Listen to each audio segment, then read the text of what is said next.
सभी भाइयों को झारखंडी जोहार। देखिए, अभी चुनाव का माहौल है और हम लोग भी आए हैं तो कहीं ना कहीं वोट के चलते ही आप लोग से उम्मीद और भरोसा करते हैं। अब कहिएगा कि भाई उम्मीद और भरोसा क्यों किए हैं, तो इसलिए हम लोग उम्मीद और भरोसा किए हैं हर एक झारखंडी से, क्योंकि अभी 24 साल झारखंड अलग हो चुका है, लेकिन अभी तक हम झारखंडियों को पहचान नहीं मिला है, हक और अधिकार नहीं मिला है। और जितने भी पार्टी, चाहे वो नेशनल पार्टी हो या क्षेत्रीय पार्टी हो, सिर्फ वो अपना पॉकेट देखा है, अपना जेब भरने में, अपना झोला भरने में लगा हुआ है। अभी तक हम झारखंडियों को क्या मिला है? सिर्फ कुल्ली कबाड़ी काम करने के लिए हम लोग का हक हिस्सा में छोड़ा गया है और ठेकेदारी हम लोग के हिस्सा में छोड़ा गया है कि आप जितने मुसलमान हैं वो ठेका ले लीजिए बीजेपी को हरवाने का, और जो नॉन मुस्लिम हैं उनको ठेका मिला है कांग्रेस को हरवाने का। और जो बड़े बड़े ठेकेदारी जिससे कमाया जाए, दो पैसा इनकम हो और बाल बच्चा को शिक्षा के लिए दो पैसा कमा सके, वो ठेकेदारी बाहर के लोग आके बैठल हैं, बिहार, बंगाल, उड़ीसा, छत्तीसगढ़। ये हम झारखंडियों के लिए बदनसीबी है, बहुत दुर्भाग्य है। अभी एक से एक बड़ा स्कूल आप लोग के बगल में भी, हम लोग के बगल में भी है। बतलाइए, जो सरकार के तरफ से मिलता है 75% जो फीस कटौती करके, लाल कार्ड से कहिए या तो फिर गरीबी रेखा से नीचे बसर करने वालों के लिए, यहाँ इतना नज़दीक में बड़ा स्कूल है, कितने बच्चे जाते हैं वो शिक्षा पाने के लिए कितने बच्चे पढ़ते हैं, हम लोग को पता भी नहीं है कि सरकार हम लोग को क्या जो मिलता है लाभ, वो हम लोग का क्या लाभ है, और वो लाभ उठाने वाला कहाँ? बिहार, बंगाल, उड़ीसा, छत्तीसगढ़ का। और हम लोग को झारखंड अलग होने के बाद हम लोग किस नींद में सो गए हैं कि हम लोग का हक अधिकार को बाहर वाले हनन कर रहे हैं, लूट रहे हैं, कुंडली मार के बैठल हैं, और हम लोग को होश हवास नहीं। और अभी आप लोग अभी ये भी सुनने को मिलेगा कि नहीं, ये वोट कटवा है। तो भैया, वोट कटवा जिसको हम लोग का बाप दादा से अभी तक वोट देते आया, कांग्रेस हो या बीजेपी हो, हम लोग को क्या दिया?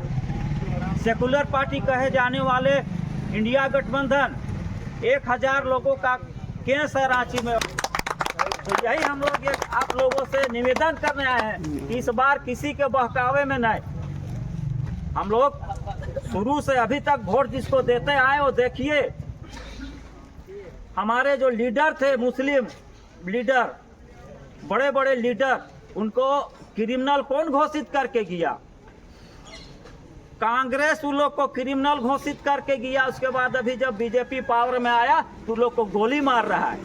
भैया, आप तो उसको क्रिमिनल घोषित करके गए हैं, तो अभी कांग्रेस के लोग क्यों नहीं कहते कि आप एक सिविलियन को क्यों मार रहे हैं? कहने का है इसको हिम्मत, क्योंकि वही लिस्टेड करके गया है कि ये लोग क्रिमिनल है। चाहे कोई भी हो, जितने लोग को मारा गया उसको क्रिमिनल घोषित करने वाला कांग्रेस विधायक रहा है। आज तक बीजेपी का कोई भी विधायक आपका क्षेत्र में कभी भ्रमण करने के लिए नहीं आया होगा।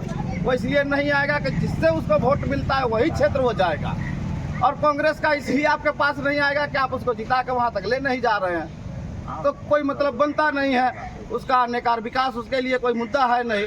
इस बार वोट कीजिए, आप परिवर्तन के नाम पर वोट कीजिए। आपको वोट करना है व्यवस्था परिवर्तन जो है उसके नाम पर वोट कीजिए। वोट करना अच्छा शिक्षा के लिए वोट कीजिए। वोट करना है आपको तो अपने बच्चों के बेहतर भविष्य के लिए वोट कीजिए। अगर आप वोट कर रहे हैं तो आने वाले मुस्तकबिल के लिए वोट कीजिए, और नहीं तो आपका एक मत का पावर, एक मत से आप एक विधायक बना सकते हैं, और एक विधायक जो है एक सरकार बना सकता है, एक मंत्री बना सकता है। आज समूचे झारखंड के 81 विधानसभाओं में अगर किसी का विकास हुआ है तो सिर्फ और सिर्फ 81 विधायकों का विकास हुआ है। आज जो यहाँ का मुखिया है उसका भाई आज विधायक बनने के लिए तैयार है, उसकी पत्नी विधायक बनने के लिए तैयार है, वो उसका विकास हुआ है। इसी तरह जितने भी विधायक है उसके जो निजी कार्यकर्ता है उसका विकास हुआ है। अगर जनता का विकास होता तो ये लोग आज इतना परेशान नहीं होते। ये लोग अरबों रुपया फंडिंग करवाते हैं 81 विधानसभा में राजनीतिक पार्टी वाले, और हर जगह जाते हैं अपने जो करीबी लोग हैं उसको माइंड सेट करने के लिए कहते हैं कि जाइए जनता के समझ कर माइंड सेट कीजिए और कहिए कि इस बार फिर हम ही को चुन के लाएगा। तो निश्चित रूप से आप इस बात सोचिए और समझिए। तीसरा विकल्प आपके पास है जो आपके मूलभूत खतियान का बात करता है, जल जंगल जमीन का बात करता है, और उसको आप वोट कीजिए। बहुत बात नहीं करना है। हमारे समक्ष हमारे उपस्थित JLKM के काका विधानसभा के प्रत्याशी श्री फुलेश्वर बैठा जी हैं, वो आपके समक्ष बात रखेंगे। चूँकि ये शिक्षित है, अपना परिचय भी देंगे कि ये राजनीतिक में क्यों आए हैं। इनका फादर नहीं है, एक यंग लड़का है, लेकिन आज समाज को बिखरते हुए देखते हुए धर्म जात की राजनीति से कहीं ऊपर उठकर इन्होंने एक अच्छा समाज बनाने के लिए संकल्प लिया है। तो निश्चित रूप से इनकी बातों को आप समझिए और अपने लोगों को आप बताइए कि हम वोट क्यों करेंगे। तो इन सब बातों के साथ अपना बात को हम खत्म करते हैं और प्रत्याशी जी अपना बात को रखेंगे। रेहान जी बहुत अच्छी बातों को कम समय में रखे। हम लोग को सेकुलर इंडिया गठबंधन कहे जाने वाले पार्टी का यही था कि जिसकी जितनी भागीदारी उसको उतनी हिस्सेदारी। देखिए झारखंड में हम लोग को इंडिया गठबंधन में 4 सीट का हम लोग भागीदारी थे, हिस्सेदारी थे। 15 से 16 सीट चाहिए था, हम लोग को मात्र 4 सीट मिला है। और वहीं पर टाइगर जयराम दादा देखिए कि 9 प्रत्याशी मुस्लिम दिए हैं। हमारा देश हमारा राज्य गुलदस्ता है, सभी तरह का फूल बन के मिल के गुलदस्ता बनता है, वही काम किए हैं। और आज हमारे राज्य में आप देखिए कि 16 विधायक और सांसद बाहर के लोग हैं। आप कितना विश्वास कर सकते हैं, कितना उम्मीद कर सकते हैं कि हमारा राज्य का भला कैसे होगा। वो लोग अंदर में बैठ के हमारे लिए कानून बनाएंगे। 16 बाहर के लोग हैं। तब आप लोग के बीच हमारे भावी विधायक फुलेश्वर बैठा बहुत बहुत शुक्रिया मोहसिन दादा, और हमारे बड़े भाई रेहान ने अपनी बातों को रखे। साथ ही यहाँ पे जितने लोग उपस्थित हैं, हमारे गार्जियन स्वरूप, आप तमाम सभी को मेरी ओर से झारखंडी जोहार रहेगा, खतियानी जोहार रहेगा। सबसे पहले हम अपन परिचय दे देवतिए। हमार नाम फुलेश्वर बैठा है और हमार घर मूल रूप से बुढ़मू बाजार टाड़ है, किंतु जन्म कर्म सब कुछ नानी घर सुकुरहुट्टू में हुआ है और हमें यहाँ से शिक्षा दीक्षा करी। आज पढ़ाई लिखाई कर क्षेत्र में अभी BIT मेसरा से हम BTech कर रही है और BIT सेंद्री से MTech है। MTech में हम गोल्ड मेडलिस्ट है और अभी करेंटली BIT मेसरा से ही PhD कर रहा है मैकेनिकल इंजीनियरिंग में। साथ ही साथ असिस्टेंट प्रोफेसर के तौर पे नीला में पढ़ाई और ऊपर से पहले पलामू में पढ़ाती है। तो बात है अभी कि दादा जैसे कहलाई कि अभी चुनाव कर दौर है। आवे वाला 13 तारीख के हम इनकर विधानसभा क्षेत्र जो कांके विधानसभा है उकरो 13 तारीख के है। 2 चरण में इस बार चुनाव है, तो पहला चरण में हम इनकर है 13 तारीख के। तो बात एक है कि सबकर सामने जो बात के रखे, आज एक मौका मिले। आदमी कहती ना डायरेक्ट कि जब हम इन्हों पढ़त रही है ना 2 ही लाइन में बात होता है कि जो रूरल एरिया का ग्रामीण वोट है उसका ज़रूरत हमको नहीं है। बीजेपी वाले क्या बोलते हैं कि जो ग्रामीण वोट है उससे हमको कोई मतलब नहीं है, हम शहरी वोट से जीत जाएंगे। और कांग्रेस वाले का क्या लाइन है कि जितना भी मुस्लिम वोटर है, अल्पसंख्यक वोटर है, वो मेरे जेब में है। ये एकदम उन लोग फिक्स मान के चलता है, एकदम उनका ये अवधारणा है जो कि हमारा जो है आत्मसम्मान को ठेस पहुंचाता है। कि आज डायरेक्ट कोई बिना हमार इच्छा जाने सीधा हमारे पूरे व्यक्तित्व को बोल रहा है कि नहीं हमारे है। आज कौन व्यक्ति सुयोग है और कौन नहीं है। अब हम पूछिए ला कि भाई जितना प्रत्याशी है पढ़ाई लिखाई में हम सबसे आगे, जितना प्रत्याशी है बोलने बोलिएगा तो उनके समान बोलेंगे हम। जितना प्रत्याशी है उतना से हम क्षेत्र को बेहतर जानते हैं।